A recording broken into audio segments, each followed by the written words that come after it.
Wait, something is amiss.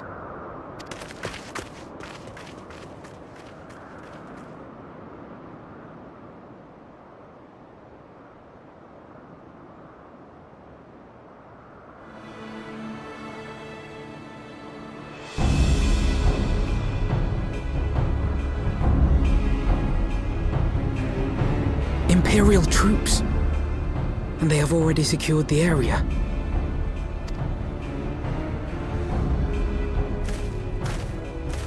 Reveal yourselves at once!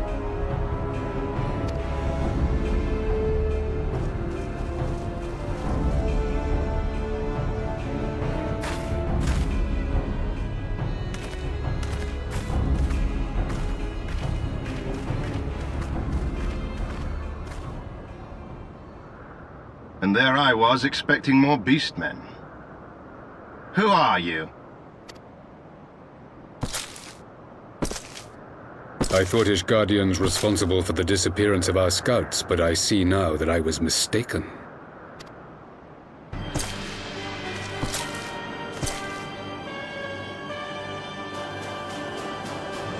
Just as Wire observed, the Warrior of Light is wont to appear at the most inopportune times. The Warrior of Light? She who bested Van Baelsar? It would seem that the famous hero of Eorzea seeks Azizlar as well. Hardly unexpected. The secrets of the Allagan's power to bind icons to their will could scarcely fail to interest the scions of the Seventh Dawn. You know as well as we what will ensue should these insatiable creatures be allowed to roam free. That their very existence threatens the life of this star. We but disagree on the solution to the problem.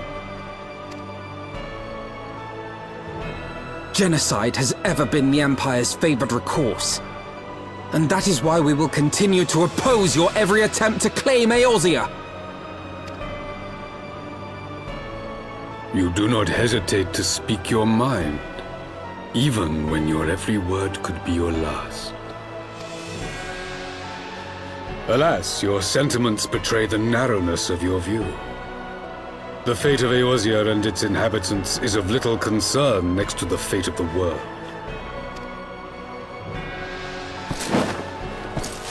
'Tis my solemn charge as Emperor to bring the icons to heel. If this requires the extermination of certain elements, then so be it.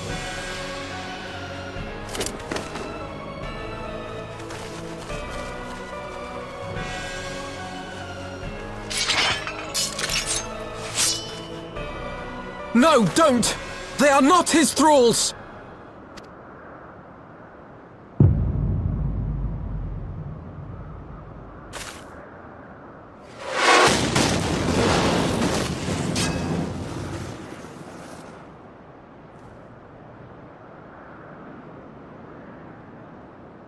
Where did that come from?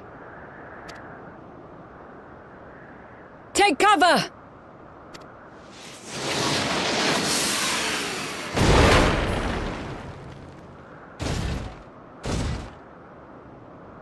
Your Radiance, we must withdraw.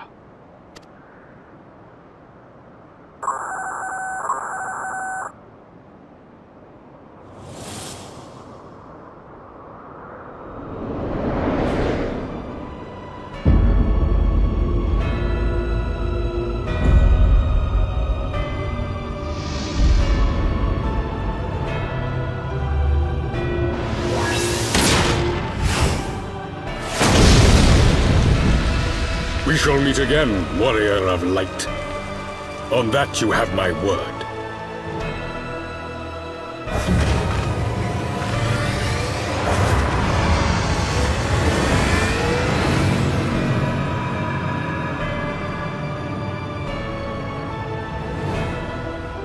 So Garlemald too has designs on Azizlar. But why would the Emperor himself elect to lead the expedition?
I did not think that I would ever have occasion to pilot a suit of Magitech armor again. Least of all under these circumstances.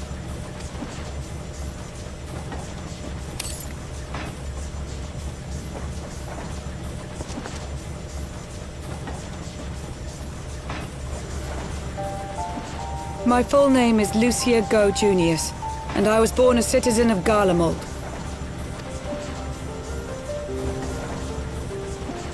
Ah, that explains it. When we first met in Ishgard, I very nearly called you Livia. Livia? Livia Sas Junius? The tribunus who served under Gaius van Baelsar? Aye, she was my sister, though we spent little time together. After our parents were killed in an uprising, we were sent to live in different households, setting us on separate paths. Livia felt at home on the battlefield and chose to become a soldier, while I underwent training to become a spy. Then, Ishgard was... my mission. It was believed that Allagan relics of great worth were stored in the vault, and I was sent to investigate. Though I was given little information at the time, I now suspect I was searching for the key we but recently lost. And then I met Sir Emmerich.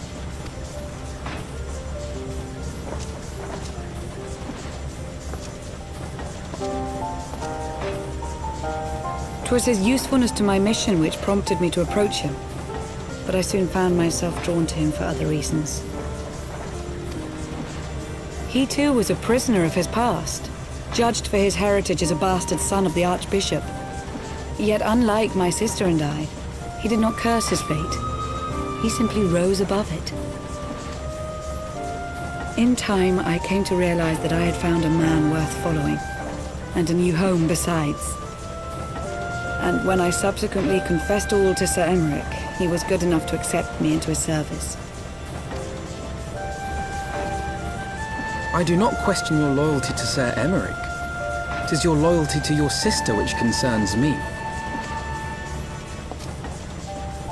I have long been of the opinion that those who dwell in the past risk losing sight of their future. My sister fought for her convictions and for those she held dear. So do I. So must we all.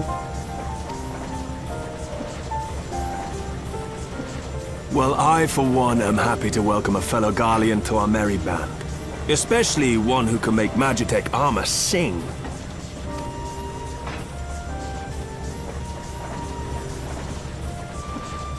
Chief, we should be getting close. Once we break through those clouds, we'll be right where the light was pointing. Right where Azizlar should be. Hold on, everyone!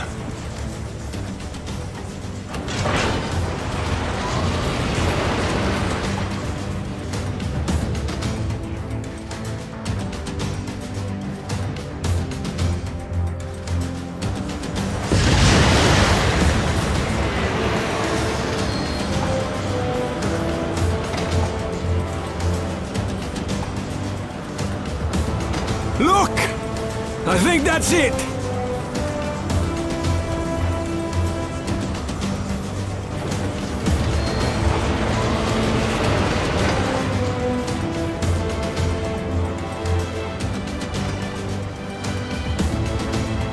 Chief, is that...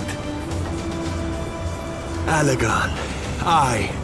There's no mistaking their handiwork.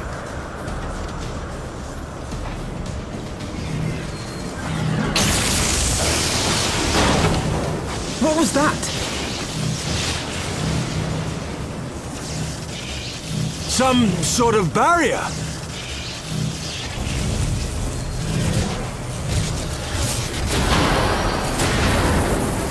She won't hold, Chief! She's breaking up! I've lost the auxiliary propeller! Sid, it's no use! We must return to Ishgard and find another way! God damn it all! Why do the Allagans always have to make everything so bloody complicated?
In summary, the Isle owes its lofty position to the industry of the Allagans, and we can be all but certain that the Archbishop and his cronies are enjoying the view from its top. I see. If we are to join them, we will first need to pass through the Isle's etheric barrier, which is, alas, more powerful than most. Powerful enough to make a mess of a perfectly good airship at any rate. As far as I can gather, the barrier mechanism draws ether from the surrounding environment and polarizes its elemental aspect to produce what is, in effect, a wall of lightning. It seems plain that without the Vanu's key, any attempt to reach the Isle will end in failure. Alas, the key was careless enough to leave without us, and I don't think the Vanu keep a spare. Master Garland, based on your experience, is there no other way that we might breach the barrier? Well, in the past, we've beaten similar barriers by nullifying them with elemental converters. But the one we're up against this time dwarfs aught we've encountered before. The Enterprise simply isn't large enough to bear the requisite amount of crystals. I'm reminded of the quantity needed to nullify Leviathan's command of the sea. A veritable mountain of crystals that could only be borne by lashing two galleons together to form a twin vessel, scarcely able to propel itself, much less fly. That said, we're not without options. If it isn't feasible to nullify the barrier, we might try piercing it. How? We create a ram of condensed ether and mount it on my ship. There's just one problem. I don't have the faintest idea how to build one. It's going to take a true authority in the field, I reckon. Would that the Archons were still with us. But yesterday evening, I chanced to find Mistress Tataru in unusually high spirits. Assuming I understood her excited ramblings correctly, she has acquired a clue, pointing to the whereabouts of one such individual. An Archon? Truly? Ha! Fortune favors the righteous, eh? Well then, let's not waste any time. While you go and look for our missing friend, I'll work on modifying the Enterprise. Her hull will need reinforcing to bear the punishment, not to mention a mount for the ram. Just you wait, my pretty. By the time I'm finished, you'll be an airship reborn.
In requesting the Elemental's assistance to find Y'shtola, you must needs be aware of one difficulty.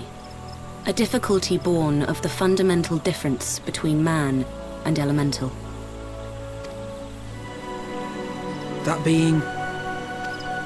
In perceiving the world around him, man relies upon senses such as sight and sound. For the sake of convenience, he gives names to such things as are near or dear to him. Being formed of pure ether, however, such concepts are foreign to the Elementals.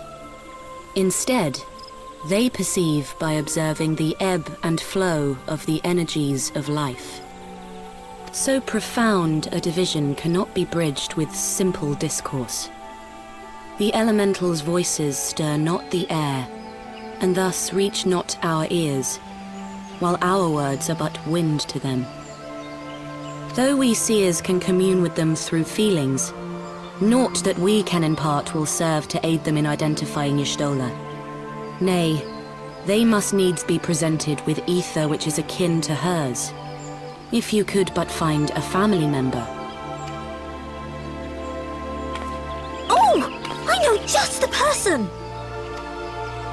Y'shtola has a sister who came to live in Gridania. She told me about her once. Oh, that is most fortunate indeed. Pray, seek this sister out then, and bring her to Evershade. There, we shall petition the Great One's aid in finding your lost companion.